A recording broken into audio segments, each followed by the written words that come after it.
Welcome to the Mastercars Pro channel. Today we'll talk about the problems and weaknesses of Skoda Fabia.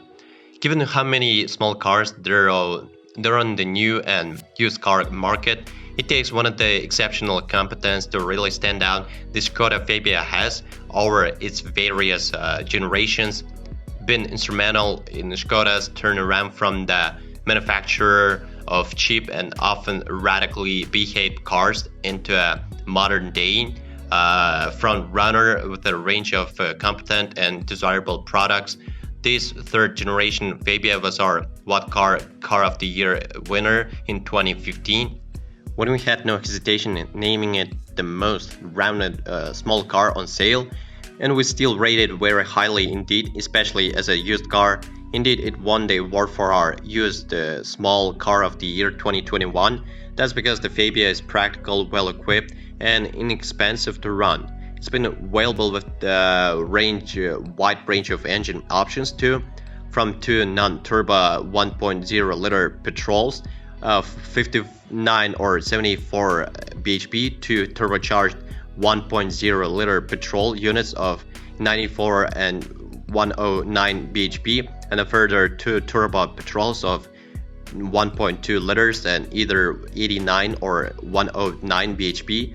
There's also a trio of 1.4 liter diesels in 74, 89 and 103 bhp flavors, each of which offers excellent economy for those who clock up higher mileages.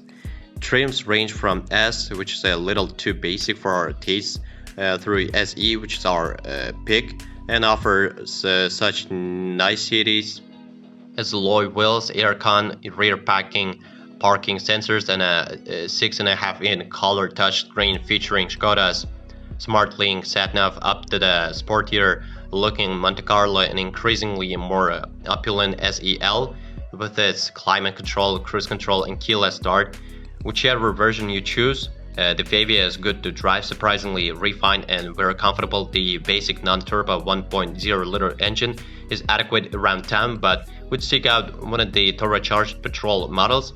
These have more get up and go for motorway use. The diesel options all have plenty of low down grunt, but aren't quite as smooth and refined as the petrol engine cars. Around town, the Fabia's ride can be a bit unsettled, but at higher speeds things settle down and it all becomes much more composed. In corners, the Fabia steers well, there's plenty of grip, and it handles in a secure and competent fashion. Overall refinement is good, with low levels of both wind and road noise. Inside, there's an excellent driving position with good visibility, and the dashboard and surrounding areas are all laid out in a logical fashion. The 6.5-inch touchscreen is clear and easy to use too. Space-wise, there's more than enough up front and generous amounts of leg and headroom in the rear, at least for 2. 3 is a little bit of squeeze. The boot is a competitive size too and is useful square in shape. However, fold the rear seats flat and there's a noticeable step in the boot floor. All in though, the Fabia is a great car, so it should be fairly light on your pocket too, with some excellent buyers appearing on the used car forecourts.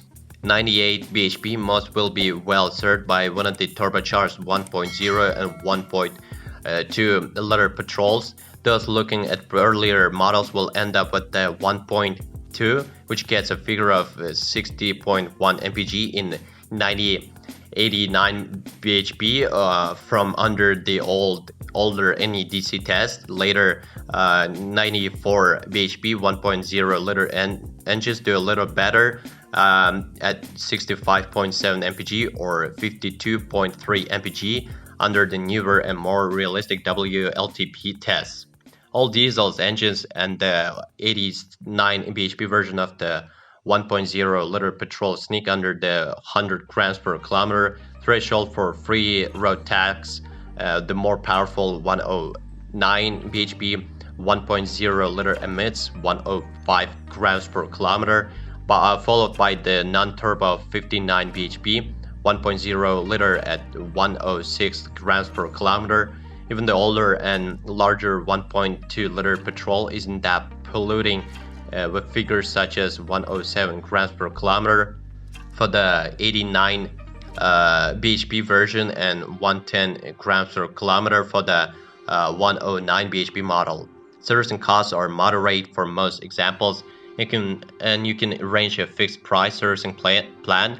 Maintenance alternates between interim and major services every year or 10,000 miles. An interim service costs £159 and a major one £249. Insuring the Fabia won't cost a fortune either, with insurance groups starting from Group 1 for the least powerful 1.0 liter engine. Add a turbo to that engine and the ratings jump to the 8 for the 94 bhp version or 11 for the 109 bhp. The 89 bhp 1.4 liter diesel is Group 10. The Fabia is a very well-built car, so most of your concerns will surround whether the interior is clean and tidy, that the alloy wheels, if specified, haven't suffered any curb damage. Its most likely used will have been as a town car, so check the bodywork for minor scuffs. Owners reported problems with the 7-speed DSG automatic gearbox of earlier cars. It could be overly jerky when shifting. Some also found it difficult to utilize the mirror link system on the car's infotainment system. In our most recent reliability survey, the Fabia scored well on brake, tire, windscreen, wiper and headlight bulb wear, and all being below the class average. A recall concerns the driver's side airbag of Fabias made between 8 January and 28 February 2018. It may not deploy fast enough. Speak with your Skoda dealer to find out if your car is affected. It'll need to have a replacement airbag unit fitted to solve the issue. The Fabia backs up its well put together air with a good reliability record. In our most recent reliability survey, it finished in 10th place in the city and small car sector with an excellent overall score of 95.8%. Skoda as a brand consistently finishes highly placed in reliability and customer satisfaction surveys, often way above its more premium siblings Volkswagen, Audi and Seat. It finished in an excellent 5th place out of 31 manufacturers in our most recent survey. At the launch of this generation of Fabia, Skoda offered two turbocharged 1.2 liter engines, one of 89 bhp and the other of 109 bhp. Our preferred version is the lower powered variant. However, this was replaced in 2017 with the smaller but slightly more powerful engine known as the 1.0 TSI 95, which is certainly quick enough and very economical. It's the one to go for if you can afford it. The base S trim is a little too basic, so it suggests you go for an SE trim car instead.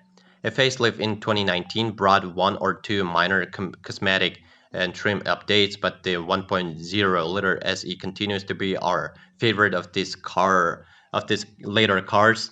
The main rival for the Fabia in this class is the Ford Fiesta, which is one of the best-selling cars on the UK's roads.